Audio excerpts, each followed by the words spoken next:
All right, let's just skip the fluff and dive right in, because today we're tackling an absolutely critical concept for your Cambridge IGCSE computer science exams. We are looking squarely at paper 2, algorithms, programming, and logic. Look, if you're aiming for top marks, you've got to master computational thinking, right? And the absolute bedrock of the whole thing is abstraction. This explainer is going to walk you through exactly how to secure maximum marks for this specific topic. So, here's our seemingly impossible question. It's one of those scary past paper style traps that instantly causes grade boundary panic for, well, pretty much anyone taking the 0478 syllabus. It simply asks you to identify the stage of the program development lifecycle where abstraction is used and then describe what it's used for. Yep, 4 marks. And dropping these could literally derail your entire exam performance. Honestly, it's the kind of thing that drags you down a whole grade boundary. It really is the difference between an average grade and a top-tier result. But hey, don't panic. By the end of this explainer, you're going to understand exactly how the examiner thinks, and you'll know how to lock down every single one of those marks. You know, it's actually really painful to see why ordinary revision completely fails you on paper 2. So many students just stroll into the exam hall having memorized the phrase hiding details. They jot it down, expect full credit, and then end up walking away with just 1 mark out of 4. Why? Because that super vague, generic phrase totally lacks the technical depth the mark scheme actually demands. To actually beat the mark scheme, you need the precise syllabus-safe definition for Cambridge 0478. This is the exact wording you need to lock into your memory right now. Ready? Abstraction is the process of filtering out and ignoring the characteristics that we don't need in order to concentrate on those that we do. It's essentially all about selective focus, so you can solve complex problems efficiently. But of course, abstraction doesn't just exist in a vacuum. If you happen to flip over to page 6 of the Cambridge workbook, you'll see the 3 core tools used during the development lifecycle: abstraction, decomposition, and structure diagrams.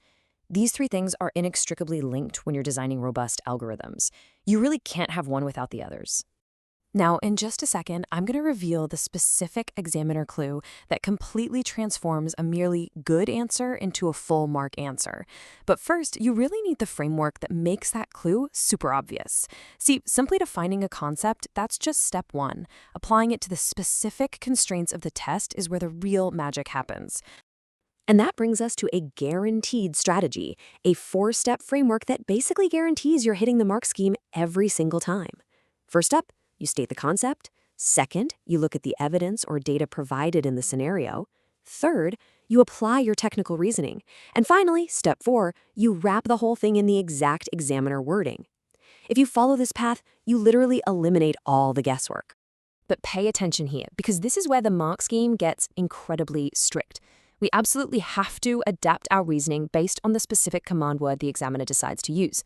If the question says state or define, you've got to keep it concise. If it says describe, well, you must give the actual characteristics. And if it says explain, you have to provide the underlying why or how. Matching your answer to that specific command word is just non-negotiable.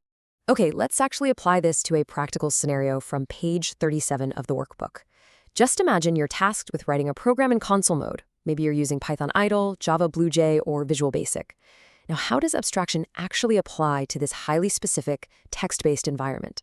Let's compare a flawed student answer to a true top-band answer. A weak answer might say something like, abstraction hides things to make coding easier. I mean, it's just entirely too vague. Now look at the top-band approach. Abstraction removes unnecessary graphical user interface details to focus entirely on the core logic and console inputs. See the difference there? That top-band answer applies specific technical nouns and constraints directly to the console mode scenario. And please, keep this golden rule in the back of your mind. 1 mark usually equals 1 distinct technical point.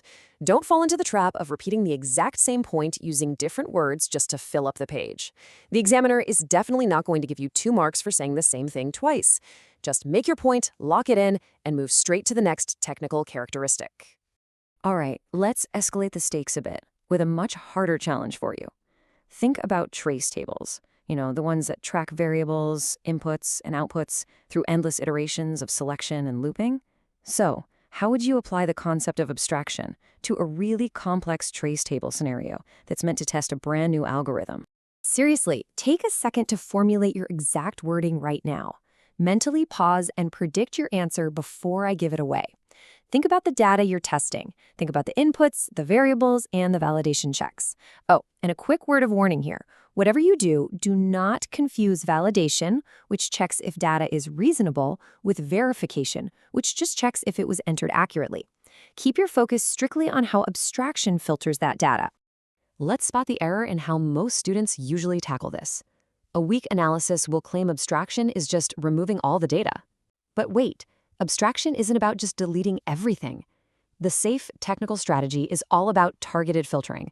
So a great answer would be filtering out extreme or abnormal data temporarily to focus purely on testing the normal and boundary data logic. See, it's about purposeful simplification to achieve a specific testing goal. So here is exactly what the examiners are basically begging you to do year after year. You must anchor your definition to the specific problem they give you. For instance, if the exam prompt is about an automated greenhouse, you need to talk about ignoring the color of the plants so you can focus on the temperature variables. You absolutely must use the specific nouns and constraints provided in the scenario. Okay, let's bring it all back full circle to that original, scary 4-mark question from the very beginning of this explainer. Here is your bulletproof, mark scheme safe answer. First, the stage of the program development lifecycle is design. That's mark 1. Then, for the remaining 3 marks, we describe the uses. Use 1 is filtering unnecessary details from the problem. Use 2 is creating a simplified model. And use 3 is focusing on core algorithmic logic to save development time. Boom! 4 distinct points, 4 guaranteed marks. Now, to make absolutely sure you never miss out on these exact mark scheme frameworks, you'll want to subscribe to the YouTube channel Ace the Exams at acetheexams_IGCSE. Seriously, it is the absolute best way to stay ahead of the curve and excel in your Cambridge exams. But wait, this actually brings us to one final, completely unresolved problem. Think about it. You've now mastered abstraction. You know exactly how to filter out the noise and simplify the model for the design stage. But how in the world do you take that newly simplified model and actually break it apart into a workable, programmable format? Well, that final missing piece to achieving total mastery over algorithm design is waiting for you in our next explainer on decomposition and structure diagrams. If you want to confidently survive Paper 2, understanding how to break down an abstracted model is your mandatory next step. So, what are the strict rules for drawing the structure diagrams that examiners literally demand? Let's find out together. Jump over to the next explainer, and I'll see you there.